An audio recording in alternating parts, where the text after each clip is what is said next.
week for another Formers Friday. If you remember a couple months, maybe even a year ago, it's been a long time since I did them.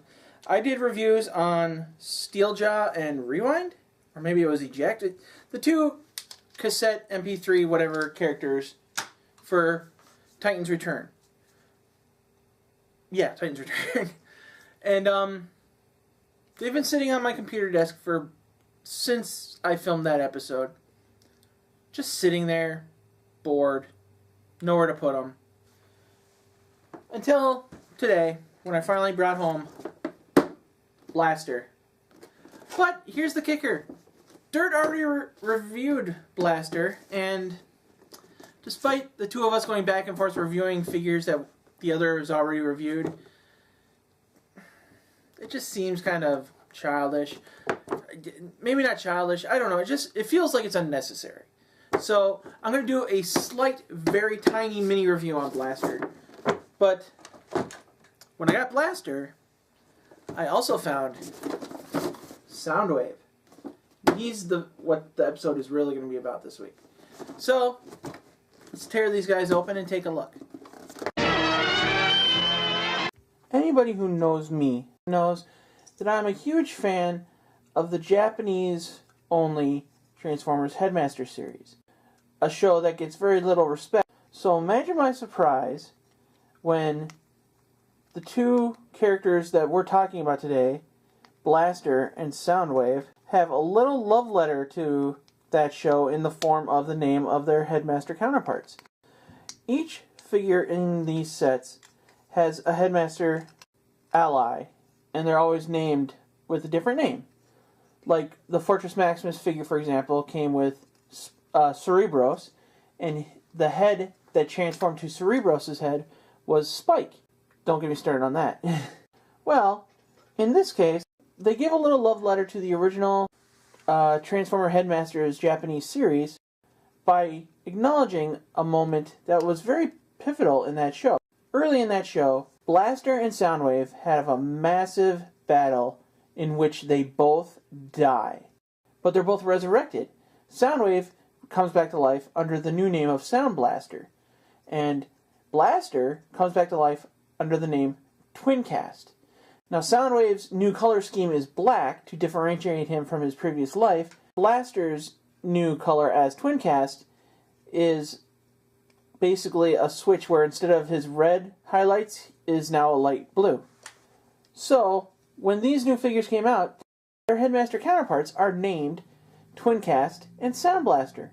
And that just makes me very happy. Now, before we get into Soundwave at all, we're just going to talk about Blaster a little bit. Now, obviously, we can open them up, and the little sidekick characters, this is Steeljaw, we've seen him before, can fit in there. Now, what we also know is that these sets come with these little smaller things that will fit in there normally. Now, the one thing Dirt was unable to review, because I guess he just didn't notice or something, I don't know, but these have another purpose. Basically, it's a place where the Headmaster counterpart goes when they are in alt mode. But that's all we're going to do with Blaster, because that review's been done. So we're going to move on to Soundwave. Here's Soundwave in alt mode. He's got the tiny circle kind of speakers, which is kind of like how the original character was. And I remember having radios like that. I think I still have a boombox like that. And Soundwave is basically just like Blaster in the sense that this comes up and down. I don't know if that matters in this mode. And then we got the other casing with the other Headmaster hidden inside there. Now on the back, we've got this thing that will become more apparent in robot mode. And I'm not even sure if it's supposed to go here. One thing I really have a problem with, at least Headmaster instructions nowadays, is that they don't show you where you're supposed to hide the weapons. So that's a bummer. But for the alt mode, I love it. I really, really like the attention to 80s detail while still trying to keep it modern. Like most of the other Titans Return figures, comes with a little sound card and the readout. And I've said before, these readouts bother me because they give you the readout for Soundwave, and then the blue is the Sound Blaster setup, which makes no sense. How can you even have the Soundwave without the Sound Blaster? How does that... Whatever. But there's not much else to say. Pretend he's a radio. Awesome. He's got the buttons there and all that fun stuff. But that's for alt mode. Can't really say much about a radio that doesn't work. So let's go ahead and take a look at his robot mode. Okay guys, here he is in robot mode, and he's a pretty solid character. I had some issues when transforming the legs. It's a little janky. I don't know if that's an appropriate term. The feet, the ankles work in a way that makes me unsure if they're supposed to work the way they are. But this is that battery thing we saw in alt mode that looked like a battery. Now it's a shoulder cannon thing. One thing that sometimes works, sometimes does not work with these figures is the Headmaster is the helmet part kind of Headmaster, like we saw with Galvatron. And I think we saw that with Blaster too. Well, I know we saw that with Blaster too, I just don't remember if it was addressed. But I kind of like it. I don't know why. I guess some figures wouldn't work for this guy, you know? Like if we got another head and put it on there, I don't know if it would work. I suppose we could try it, but I really don't want to waste your guys' time with that. But I'm really excited to just have this figure. I remember walking into Target and being surprised I even found him. And because he's so hard to find, but he's awesome, and I love him, and he's solid. With some exceptions and a paint job, he's just like Blaster. It's the exact same transformation. It's just got a different head, and in fact, the only thing that's different, other than a little cosmetics, is the shoulder cannon. Everything else is exactly the same. The transformation and everything. But I guess that's what you're going to get when you pick up a tape deck that's...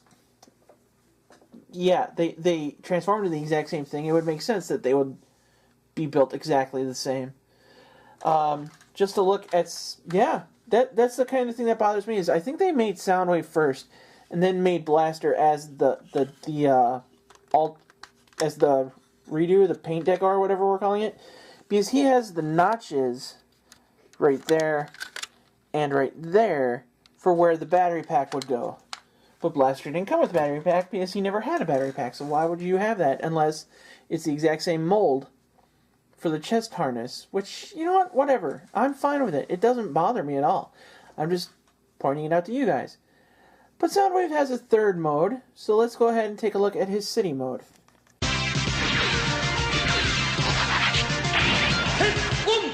The Transformers, more than meets the eye. Autobots wage their battle to destroy the evil forces of the Decepticons. The Transformers, more than meets the eye.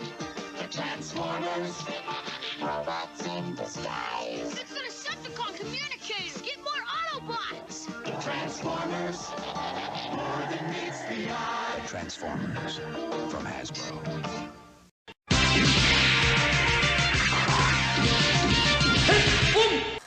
Okay guys, here's Soundwave in city mode. We've got a little screen display, a bunch of stuff going on. I think these are supposed to be helipads, or at least one of them is. We got this little cannon, which I think Blaster does not have again. And this was kind of complicated, and it felt like it wasn't worth it. Like, yeah, I get we're trying to get another mode going. And these two side flop things, these ramps, will connect with Fortress Maximus. I really hope they connect with Tripticon when he comes out. Otherwise, there's no real point for Soundwave to have that. Blaster is a different story, but this really just felt unnecessary.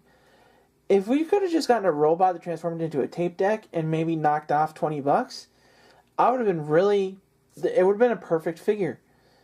This city center thing just... It's cool. It's ambitious. It just feels like it's... Like, why would you do this? It doesn't matter to me. Just make a playset for the Headmasters. I don't need a playset that... Not every base you get needs to be a giant robot on top of it, you know? But I'm still happy with it. Having Soundwave is awesome. Having him as a playset for your Headmasters is a little perk. I like that. But it just felt like they're trying too hard. And one last thing I will point out about the Headmaster itself. Sound Blaster here, if we get a really good look at him, I don't know how well you can see that, he looks like a really tiny version of Soundwave. And Blaster is the same way. Like, look at his legs, he's got the little speaker legs. This guy's more like Blaster than Soundwave is, because I don't think Soundwave had those speaker legs. But I'm happy with it. Other than the playset aspect of it, which they have the little nubs where you can stand your guys on so they can stand up easy. It just feels kind of forced and kind of tacked on, and it's cool, it's obvious, they put a lot of thought into it.